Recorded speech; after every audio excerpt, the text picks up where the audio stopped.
Police were able to identify a potential suspect in the murder and sexual assault of 16-year-old Sherry Jo Elliott. She was walking to the school bus and never made it. Face down in a watery ditch, shot in the back of the head. This is a very violent execution. And I said, no, Sherry, it's not safe. I said, I don't want a police come knocking on my door and tell her that you're murdered or raped. I used to think that if you met a murderer, you would know. That something in the face, something in the eyes, would give it away. It doesn't. Some of them spend decades looking exactly like everyone else. They go to work. They laugh with their neighbors. They shake your hand. And for 43 years, nobody had any idea what they were carrying.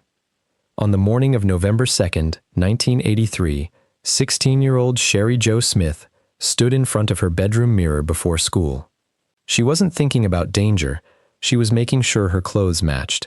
That was simply who she was. If her shirt didn't match her shoes, she would change. A few minutes later, she kissed her mother goodbye, walked out the front door, and started toward the school bus stop. She never came home. From that morning on, Joyce Smith stopped measuring time by birthdays or holidays. She measured it by an empty bedroom, a frozen bowl of yogurt no one would ever eat, a television that stayed silent, and the sound of a front door that never opened the way she kept imagining it would. For 43 years, detectives searched for the man responsible. When science finally found him, there was no arrest to make, no courtroom, no confession. Only the truth. And a family forced to learn it, decades after the life they loved had already been stolen. This is that story. Welcome to True Crime Hour. This case remained unsolved for 43 years. Before we go any further, tell us in the comments where you're watching from. We read every single one. If you're new here, subscribe. It helps us continue telling stories like this. Parents don't remember the important mornings. They remember the ordinary ones. Because those are the mornings they never imagine they'll have to replay for the rest of their lives. Long before November 1983, long before police reports and missing person flyers, Joyce Smith knew her daughter in a much simpler way. When Sherry Jo was 2 years old, Joyce bought her a thick coloring book. Most toddlers colored a page or two before losing interest. Sherry Jo didn't. She sat at the kitchen table, gripping each crayon with both hands, turning one page after another, until every picture had been colored. She didn't quit halfway through. She finished the whole book. Looking back, Joyce would say it was the first glimpse of who her daughter really was. If Sherry Jo started something, she finished it. A few years later, while visiting family in Florida, 7-year-old Sherry Jo fell from her grandmother's 3-wheel bicycle and scraped her nose badly against the pavement. It swelled. It bruised. A few days later, her uncle was getting married. He wanted her to be his flower girl. Most children would have begged not to go. Sherry Jo never asked.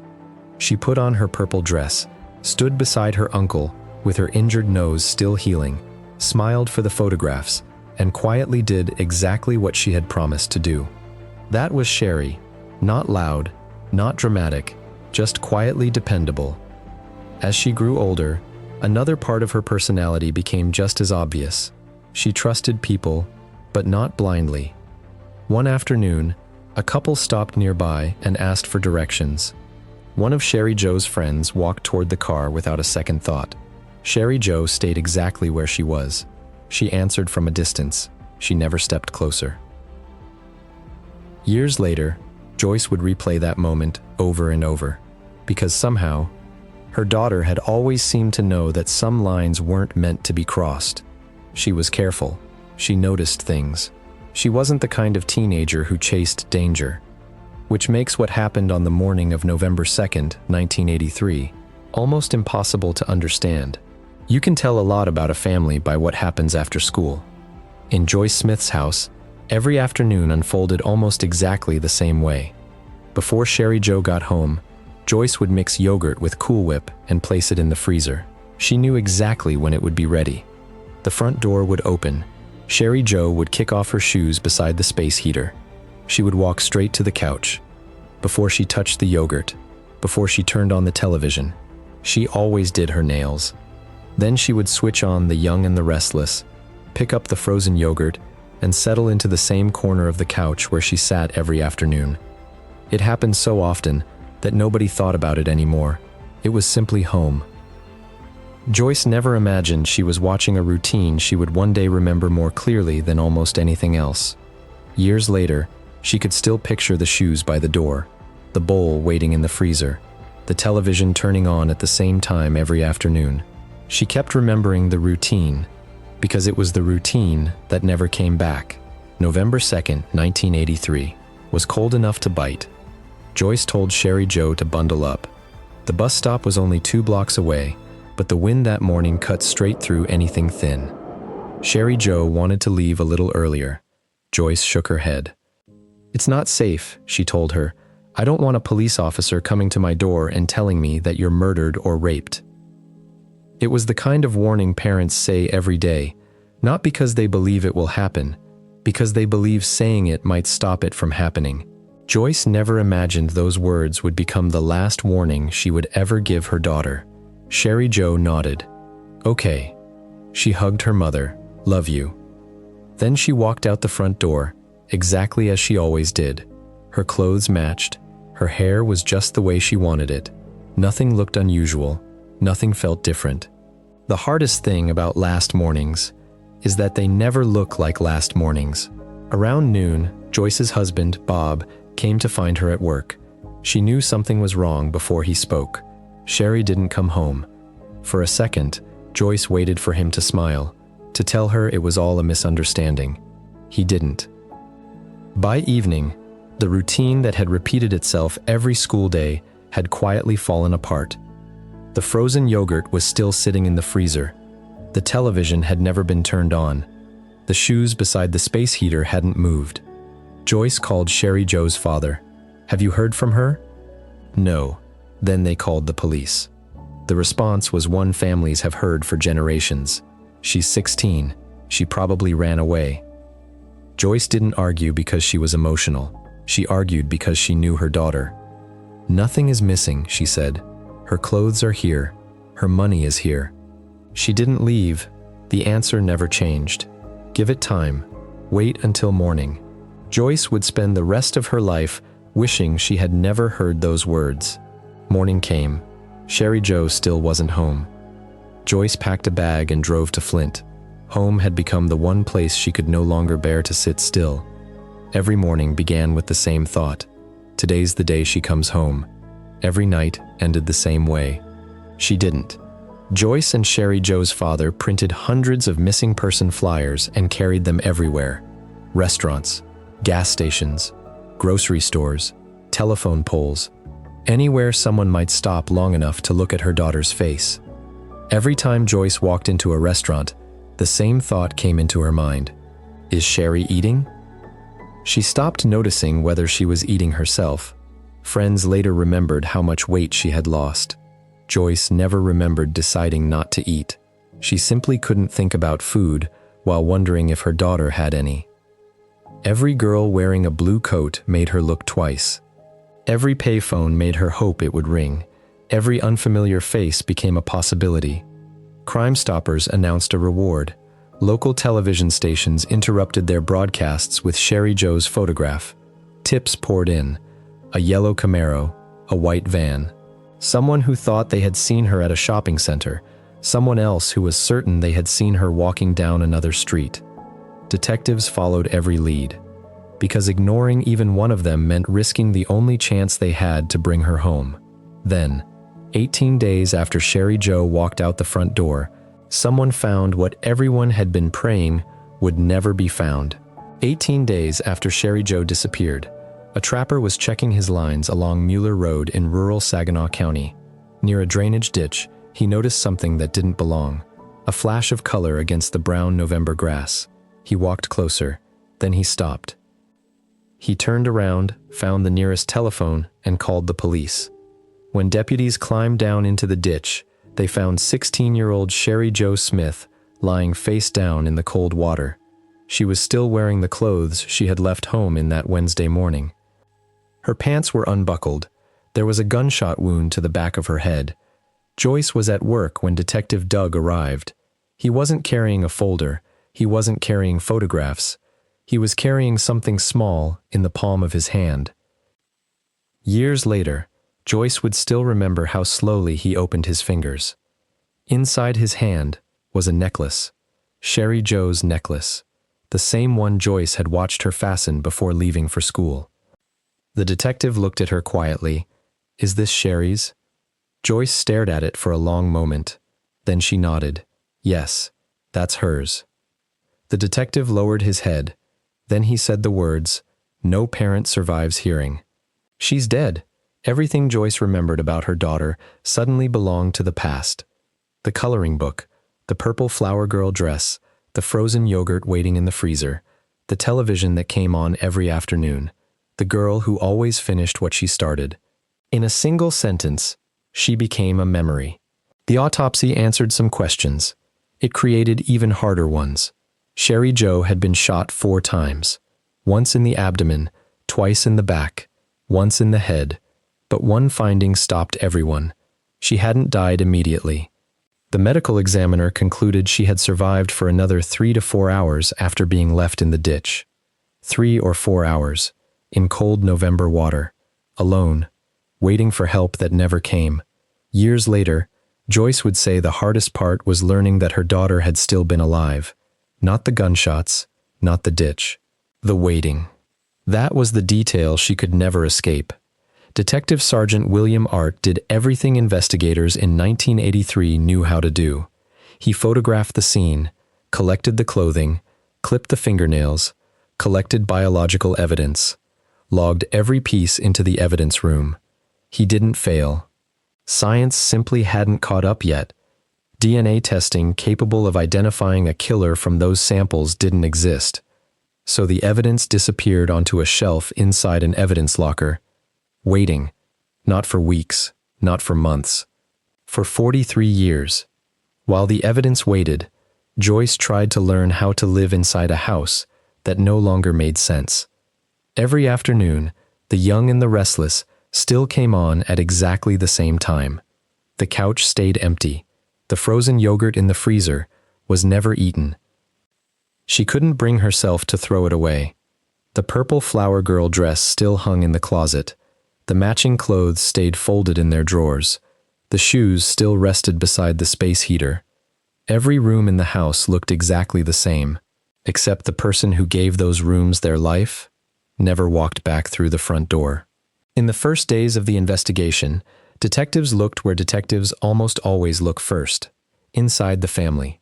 Sherry Joe's stepfather, Robert Schultz, became their focus. He had been one of the last people to see her alive.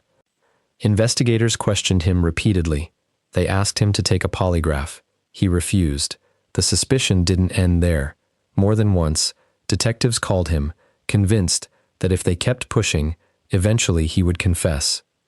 He never did, because there was nothing to confess. Joyce never wavered. He wouldn't hurt her, she told them. He wouldn't hurt any child. But once suspicion enters a family, it rarely leaves quietly.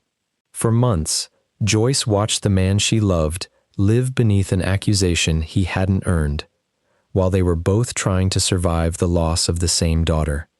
And while investigators kept returning to Robert, the real killer woke up every morning, went to work, stopped at grocery stores, smiled at strangers, and lived as though nothing had ever happened. Months became years, then years became decades. By 1985, investigators had interviewed more than 200 people and followed thousands of leads. Yellow Camaros, white vans, anonymous phone calls, reported sightings. Every promising lead eventually reached the same dead end. Detective William Art kept working, until there was nothing left to work. The case didn't end. It simply stopped moving. Joyce stopped visiting the police department. "If you don't have anything new to ask me," she finally told Detective Art, "please don't ask. Every time I come here, I have to lose her all over again." He understood. There were no new answers to give her. Life outside the investigation kept moving. Life inside Joyce's house didn't. Some afternoons, she still made the frozen yogurt. Not because she expected Sherry Joe to walk through the door anymore, but because habits are harder to bury than people. She would sit alone on the couch. The young and the restless would begin. The television filled the room with familiar voices. The one voice she wanted most never came back. Her son Jim would sometimes find her standing outside Sherry Joe's bedroom. She wasn't cleaning it. She wasn't rearranging anything. She was only looking, as though part of her still expected to hear footsteps in the hallway. People often say time heals. Joyce never believed that. Time didn't make the grief smaller. It simply taught her how to carry it, without letting everyone else see the weight.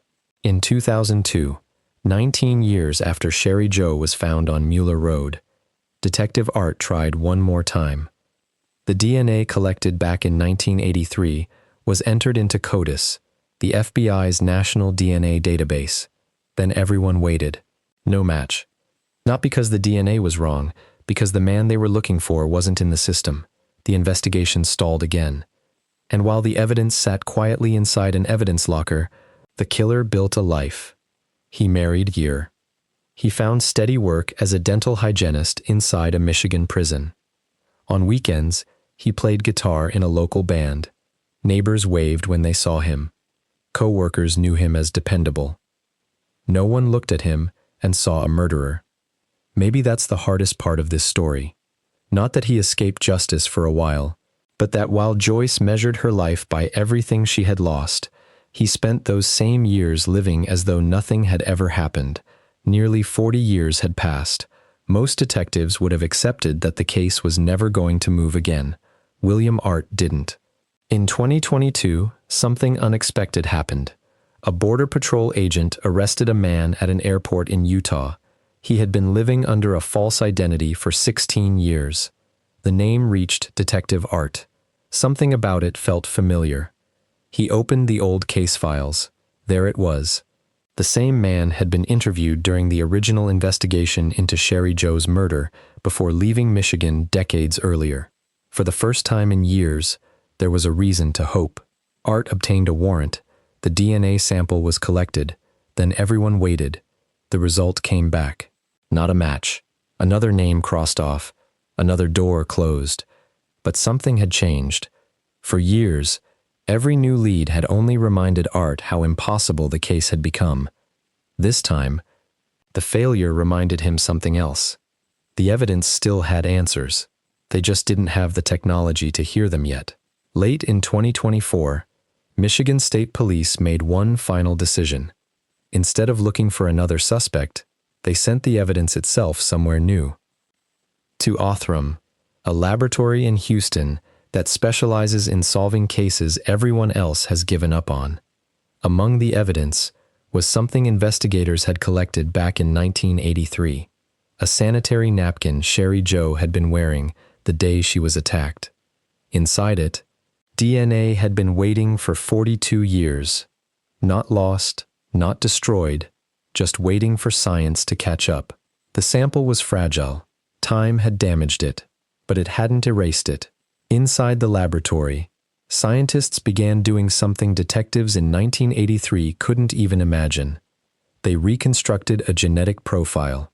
Then they started building a family tree, one branch at a time. The first real lead wasn't a suspect. It was a woman living quietly in Wichita, Kansas. She had never heard of Sherry Joe. She had never been to Michigan. She had no idea why detectives were standing at her front door.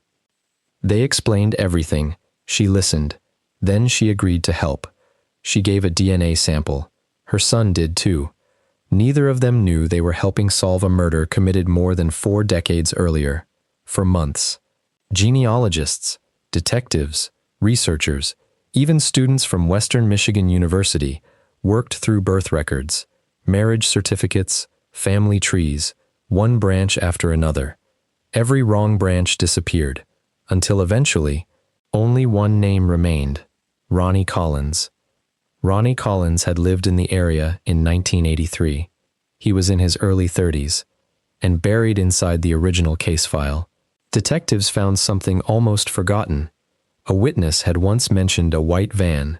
For 40 years, it had been nothing more than another tip. Now they learned something else. Ronnie Collins had owned one. Suddenly, the old witness statement didn't feel forgotten anymore. It felt like a missing piece.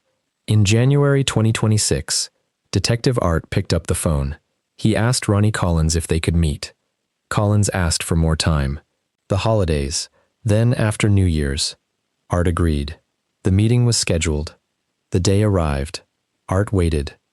Collins never came. He called. No answer. He called again. Still nothing. Something felt wrong. Art obtained a warrant for Collins' DNA. Then he and his partner drove to the house. Collins's wife answered the door. Before either detective could speak, she quietly told them Ronnie Collins was dead. On the day he was supposed to meet detectives, he had taken his own life. The DNA came back. It wasn't close. It wasn't probable. It wasn't one possibility among many. It was Ronnie Collins. The DNA recovered from Sherry Joe's clothing matched him completely. 43 years. Reduced to one laboratory report. The man detectives had been searching for since 1983 finally had a name. But there was no one left to arrest. No interrogation. No courtroom. No confession. Collins had already decided that part of the story would never happen. And with him, every answer disappeared too. Why Sherry Joe? Did he see her walking to school? Did he know her routine? Had he done this before? No one would ever know. Investigators began looking again at older disappearances. 2 girls, Halloween, another white van, another family that never got answers. Collins quickly became the prime suspect. But suspicion is not proof, and dead men cannot be questioned. Some questions survive longer than the people who could answer them. When detectives began speaking to people who knew Ronnie Collins, they kept hearing the same words: quiet, friendly, reliable. He worked inside a prison, played music on weekends, neighbors waved when he drove past, people trusted him. Nobody imagined the man tuning his guitar on Saturday night had spent 43 years hiding the murder of a 16-year-old girl. Maybe that's the hardest part, not that evil exists. That sometimes it looks completely ordinary. Detective Art knew this would be the hardest call of his career. He called Joyce. For a moment, neither of them spoke. Then he asked her something no detective really expects anyone to answer. Knowing this, "How does it make you feel?" Joyce didn't answer immediately. Finally, she said, "It doesn't change anything. I still can't hug her. I still can't tell her I love her. So nothing's changed. 43 years of waiting." And that was the truth waiting at the end. Then Detective Art told her something else, something the family had never known. Sherry Joe hadn't died immediately. She survived. For hours, alone, in cold water, waiting for help that never came. Joyce had already spent 4 decades believing she knew the worst part of her daughter's death. Now she discovered there had been another layer beneath it all along. "A terrible way to die," she whispered, just laying there, all alone. Some grief never gets smaller. Sometimes it simply finds another place to hurt. A few days later, Joyce searched Ronnie Collins's name online. She found his obituary. People called him kind, generous, a wonderful father, a gifted musician. She stared at the words. Then she began typing. "He murdered my daughter." She posted it, again and again. Every website removed it. People defended him, said she must be mistaken. The truth had finally arrived. But even then, people still believed the killer more easily than the mother. And perhaps that is the final cruelty of this story. Ronnie Collins got to keep his reputation. Sherry Joe never got to keep her life. Bob died in January 2025, just days before detectives finally identified the man who had murdered Sherry Joe. For more than 40 years, he had searched beside Joyce. He never lived long enough to hear the answer. Sometimes, when the house is quiet, Joyce still catches herself speaking to him anyway. Not because she expects an answer, because after carrying the same question together for so long, it still feels wrong to keep the answer to herself. "We got him, Bob. We finally got him. There are houses that keep time differently. This is one of them." The years moved forward. The calendars changed. People grew older. But one morning, Inside that house never really ended. A 16-year-old girl walked out the front door wearing clothes she had carefully matched, her hair exactly the way she wanted it, promising she'd be home later. She never walked back and the frozen yogurt stopped being made. The television stopped meaning anything. The place beside the space heater where she always left her shoes became just another empty space on the floor. Some absences become part of a house. You stop seeing them until someone asks. Then suddenly, they're everywhere. Joyce still talks to Bob sometimes. She tells him the things he waited a lifetime to hear. We got him. Then the house goes quiet again, not because there is nothing left to say, because the only person who was supposed to hear those words never came home. Thank you for watching True Crime Hour. We'll see you in the next one.